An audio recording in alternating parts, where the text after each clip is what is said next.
done that, so that doesn't appear to be an actual legitimate concern. Well, Your Honor, I would say that since these requests have started coming in, that approximately, I don't know, I'm making a guess, so don't hold me to it, but roughly 20% of the witnesses that have appeared on the list that we get at the end of the day on Friday for the next week, I would probably about 20% are highlighted as not to be shown. So it's not a one or two off thing in the history of this case. Okay, so since I've been presiding over this case, which has been since what, mid-July or so, this is the second witness that has had anything raised. So that doesn't seem to be the percentage right now, but that's not the determining factor anyway. It's whether there is a legitimate security concern that can be substantiated by either the witness or the state. I mean, Ms. Hilton, are you representing that she has had threats made to her that she's brought to the state's attention? She's communicated, I know for one specific incident, that a family member of one of the defendants had approached her. Okay, but and what? Approached her asking her not to testify in the trial. She did not say that that individual threatened to harm her. All right, so maybe we find out a little bit more from her when she gets here. Is she here now? I don't believe she's... Okay, well, we'll maybe revisit that issue, and if the victim advocate has further information or you develop further information before then, let me know. Okay. And Your Honor, just to be clear, if she can show that there's been a threat made against her, or you believe there's a threat made against her, then I will not object to her not being shown on video. All right, threat or intimidation? Your Honor? Yes, sir. Turning the page from the video, on video, off video, with Ms. Smith, the information just recited by Ms. Hilton is the first I've heard of this. I don't know what this interaction is, but the state, am I correct that the state, regardless of whether she's shown on video or not, is not going to seek to admit any testimony about whatever this interaction was as part of her testimony, is it? No. Okay, all right, cool. All right, thank you. Okay,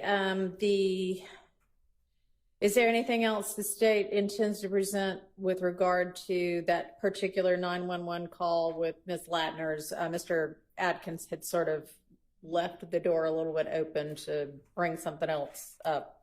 Your Honor, we're going to hold on that call for right now, and so we would just ask for hold for that. In addition, Your Honor, the pictures that we intend to introduce today through some of our witnesses are on its way down, so we can distribute to defense counsel so that they can have them in advance. Go ahead and do that.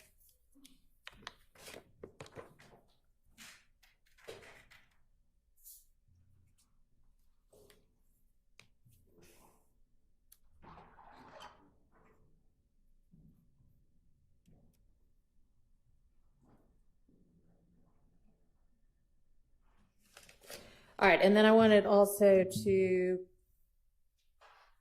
go over the couple of motions in limine that were filed last night or yesterday afternoon that I referenced, but that we didn't review. 56 is sort of just a general, the defense position is that they don't think testimonial statements or hearsay should come in inappropriately. It's just kind of a general, here's the law. And so I agree. Okay. But we're going to obviously have to see how that plays out. Can I mention something? Yeah. And good morning, Your Honor. Good morning to everyone. Your Honor, the import of that obvious, I guess, motion is what happened. I tried to articulate yesterday with the blue flame. So it has gone on before you or the court that a, quote, gang expert would say, and I'm paraphrasing, I'm not going to tell you who I spoke with. You don't have any of my notes.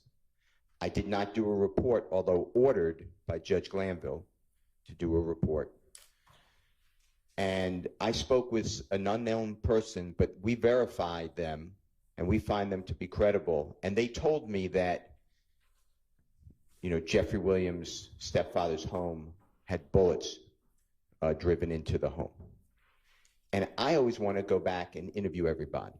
So that was my objection yesterday with the blue flame. I know you excluded it, and thank you, but it was argued by Prosecutor Love that people told us, the gang, whomever, that this was a retaliatory shooting done by YSL. And it's the same thing over and over. And that's really what I'm trying to get at.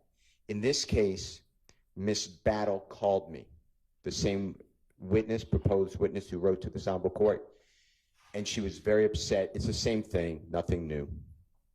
And I told her the same. I said, you know, courts are where we resolve issues, and she's been properly subpoenaed, and you know, she knows that. She's testified 50 times. She's a chemist. Yeah.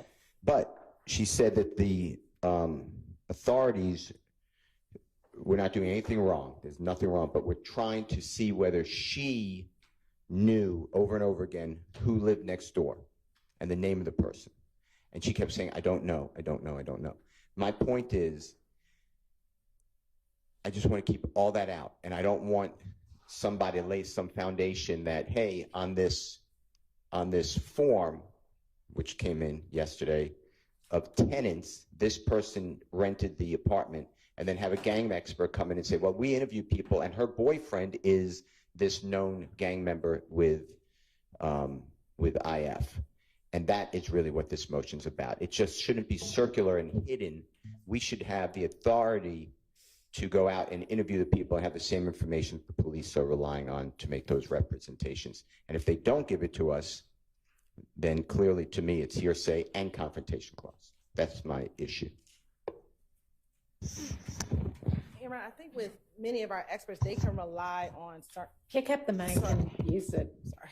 With our experts, they can rely on reports or certain information to gather their conclusions. And what I believe happened during the course of this period in 2015, from January to ultimately October, is all these shootings occurred. They received these reports, they gathered information, they interviewed witnesses, and they were able to get information to form opinions about what was happening during the course of. Yes, experts can rely on hearsay in forming their conclusions, but there's a difference between the expert coming in and saying, based on our whatever they do, our conclusion was this is a retaliatory shooting, which would be permitted under the rules of evidence. And we concluded that so-and-so's boyfriend was a rival gang member whose name was whatever, or even without whose name was whatever. That is clearly hearsay, and so obviously hearsay that the regular rules of evidence have to still apply to that. Right, and so hence why we're here, bringing in officers who are responding to these scenes, gathering information, because now this information is before the court. This is what they've learned, and so that's why we're going through introducing all of the various retaliatory shootings now with officers and the information gathered, because when the experts come, this is the information that they relied on to form their ultimate opinions about. Okay, do you understand? I mean, we can't exactly, figure out all of the contours of what might come in beforehand, but an expert conclusion that this was a retaliatory shooting, even if based upon hearsay, would be admissible under the rules of evidence. Expert testimony that is just basically hearsay, that this is the person that lived in this apartment, or this is the person's boyfriend, it would still be excluded as hearsay, even if it was being offered through an expert. We understand. Clear? Okay. All right. That takes care of that one. The number 57 is essentially some further argument as to the contents of the text messages authentication issue. And I've looked at the case law and looked at the statute again, and the issue was that one column that had text message contents. But essentially, on authentication, it's a prima facie case that it is what it purports to be, and that was shown that it is the Verizon record of that phone number. It has been established that maybe everything about the contents is not 100% accurate, and it'll be for the jury ultimately to determine whether they want to believe that anything in that column is accurate. But the prima facie case has been made, and so it's not excludable on that basis. Yes, sir. And can we just have a continuing objection to that issue? Yes. Because I'm not going to belabor it. And can I just cite what I sent this honorable court into the record? Sure. Johnson, John, SON versus State. And it is cited at 348 Georgia Appeal 667. Your Honor, that's in 1B as in Barry, 824 Southeast 2D 561 2019 case. And it's our position, which you've articulated and respectfully rejected, that it has to be reliable. And I believe that the witness was clear that the records itself, she said she would not verify, but I've argued it and it's preserved, and thank you. All right. Motion limiting number 58 covers a couple of different things. One, that on the two charts by Agents Cunningham and Officer Kilgore, that one particular gun, the seizure of which has been determined to have been illegal, those charts need to be redacted so as not to include that. This thing plugs right into the diagnostics port. Every car after 95 has one. You open the app. Maybe of one chart at the time, so just make sure that it's gone from both of those charts.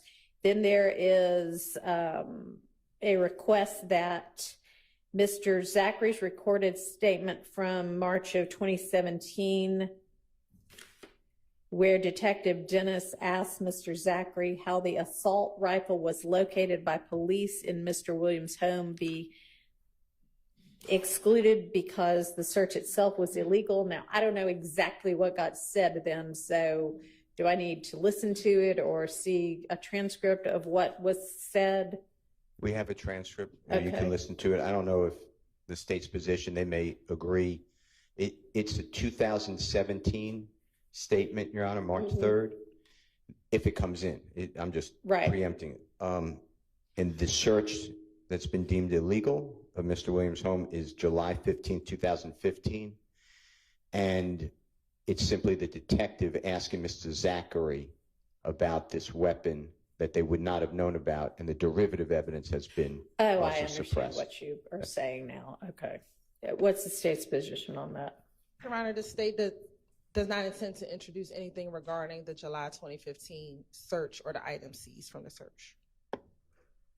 Okay. And so the reference to the assault rifle, which the state only knew about because of the search, I understand now what the argument is. Y'all won't have any reference to that. Okay. And then the third thing is that in that same transcript, Detective Dennis at one point states, or is heard, what this says is heard stating that Mr. Williams is the owner of the studio that was the subject of that search, and you want the statement that he was the owner of that studio to be excluded? Yeah, I think we had an order previously, and please correct me, from the predecessor judge that on the same morning as July 15, 2015, law enforcement went to Mr. Williams' home. That's been deemed illegal as search, as well as to a recording studio. At their recording studio, they found, I believe, marijuana, $40,000, U.S. currency. I'm going to say firearms with an S. It has been previously said that search of that studio is not related to Mr. Williams or anyone on trial directly. It was another person named Rico, and his last name is evading me. I can't remember, but it's a Rico Ritchie, R-I-C-H-I-E, and that would be excluded, and I just want to make sure that that doesn't get mentioned either. And the way it was said in the transcript is that that's Mr. Williams' studio, which is just not right. But Mr. Williams did have a connection to the studio because he would perform at many studios throughout. So it's not true that he's the owner of the studio. Is that what you're saying? He's not the owner of the studio. Okay. Any issue with that piece of that interview being excluded? We believe that is in the order, and we will follow the court's order. Okay, I don't understand what you're saying there. Are you conceding? Okay. All right, so that takes care of that. Can I add one more thing to that, Your Honor, this motion? Sure. I think the court ordered it yesterday, but the blue flame shell casings are on that same chart that is referenced by Agent Cunningham, according to the state, as an exhibit of hers, as well as Officer Kilgore. So I asked that blue flame mentioned on that chart be please removed. And that's the search by the firearms police database. It will be removed. All right, thank you. All right, and then the last one was a supplement to the big motion to exclude various pieces of evidence that we'll need to go through whenever we have our next non-jury day. So we won't deal with that one right now. Your Honor? Yes. May I just add one thing? Again, I'm, like Mr. Steele said, not conceding the admissibility of any prior statements of Mr. Zachary, but I just wanted to remind the court that there were some matters that we took a wait-and-see approach. Your Honor took a wait-and-see approach to see if a foundation could be laid by Mr. Zachary regarding one. I was reviewing in preparation of court today. One specifically was whether something counted as a tacit admission, and we just needed to hear from Mr. Zachary to lay a foundation on some of those matters. I just wanted to remind the court that we do have that issue out there, those issues out there. There's a few of them. All right, so does the state recall what it is that Mr. Sharp's referencing? Your Honor, I don't.